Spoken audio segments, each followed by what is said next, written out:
Well, hello there, and welcome to Slooh, your interface to outer space. I'm your host, Jerry Monteux, and first of all, I'd like to welcome those of you who are watching us on Facebook and Twitter, and I'd like to encourage you to join us on slooh.com for this very special live show tonight. Check us out on slooh.com, explore the website, become part of our thriving community. It is really terrific. It is tons of fun. I guarantee you will enjoy yourself. Slooh.com. Okay, on to tonight. We'll be discussing the phenomenon known as Manhattanhenge. And there's a look at Manhattan right there. Live feeds coming to us from our Slooh ground crew in New York City. Unfortunately, the weather not exactly cooperating right now, just like the show back in May. But hopefully the clouds you see there will clear so we can capture this rare sunset event. And luckily, we do have some footage of our big star, the sun, taken with Slooh telescopes, where we've been observing some pretty interesting activity over the last few days. So we'll take a peek at that, as well as watching the city streets of New York. All right, joining us on this show, we have two special guests. First of all, Dr. Paige Godfrey, our head of research here at Slooh. She'll discuss just what Manhattanhenge is and how it occurs every year. And then a bit later, we'll be joined by Athena Brensberger, or Astro Athens, as she is known to her online followers. She's a native New Yorker. She'll be reporting to us live and tell us about the Manhattanhenge that she experienced in the past. She was a youngster, but she remembers. Also, we'll have a quick peek through our Slooh telescopes to see what our members are looking at live tonight. So stick around at the end of the show as we piggyback those missions. And don't forget, you can ask me or our guests any question you want by using the hashtag Slooh, S-L-O-O-H. And if you're in Manhattan yourself and you capture any images, please send them to us via our social media channels so we can share them on the show. All right, let's get right to it then, and welcome to the show, Dr. Paige Godfrey. So, Paige, just our rotten luck, sunset will happen, but we just probably won't be able to see it tonight. Hi, thanks for having me, Jerry. Yes, unfortunately, we are not going to be able to see this unless the clouds disperse. But we do have one more chance tomorrow night. It's the last chance in 2017 where we might be able to see the sun crossing the grid, although I think we're calling for rain again. So Yeah, maybe that's what I hear.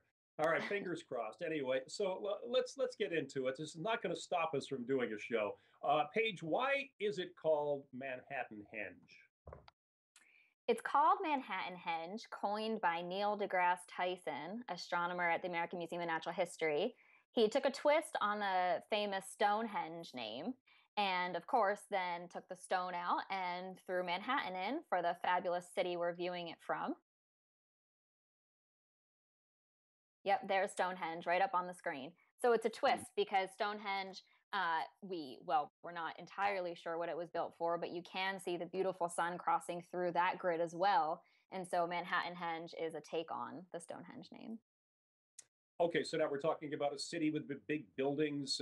Can you explain quickly what exactly it is and what causes it? Sure.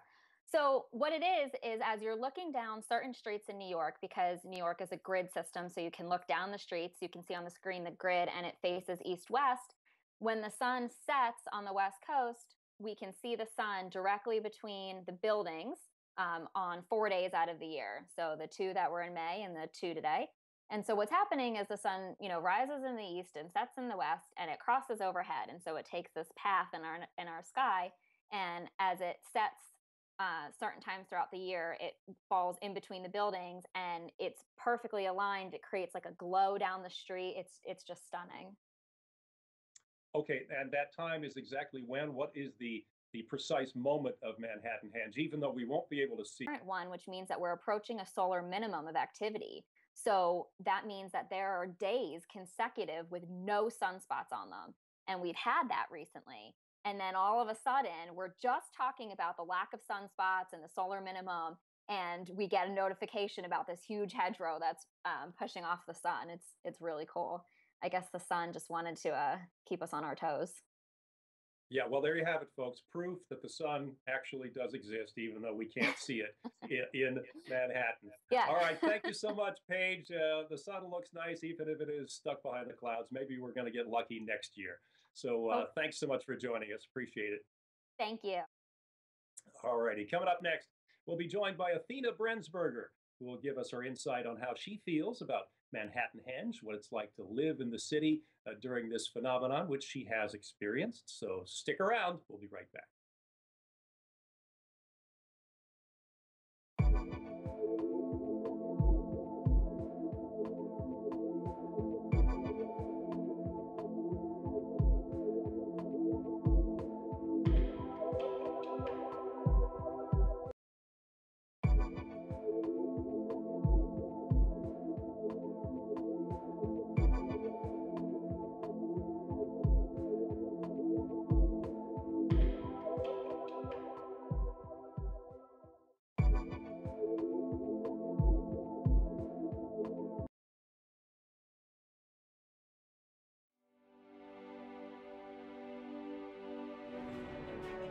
We've been all over the world chasing solar eclipses to share with you. This time, you're coming with us. Join Slooh as we expedition to Stanley, Idaho to celebrate the transcontinental eclipse on August 21st. Sign up today at slooh.com. Space is limited.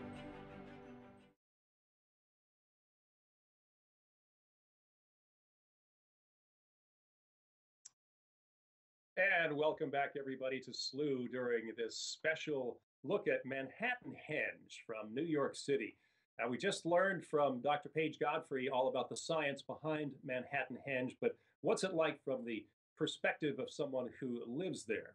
Luckily, we have someone here who is a resident of the Big Apple, and we'd like to welcome back to the show Athena Brensberger. Athena, good to see you once again. I know you're not in New York right now, you're in Santa Monica, but have you been in the city while Manhattanhenge is happening? Have you seen it?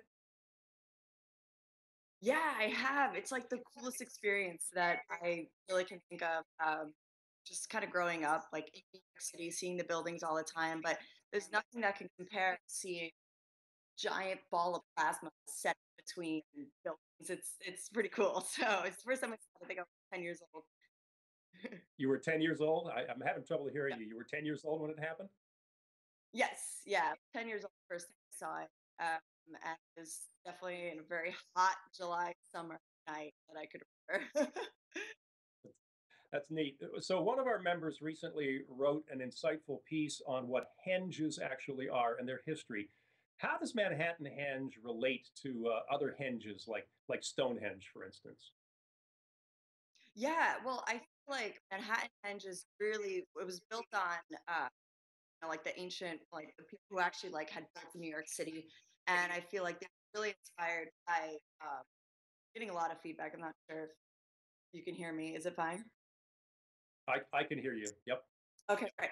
Yeah, I just feel like based on how like the Stonehenge was first built and how it literally was astronomical meaning behind it.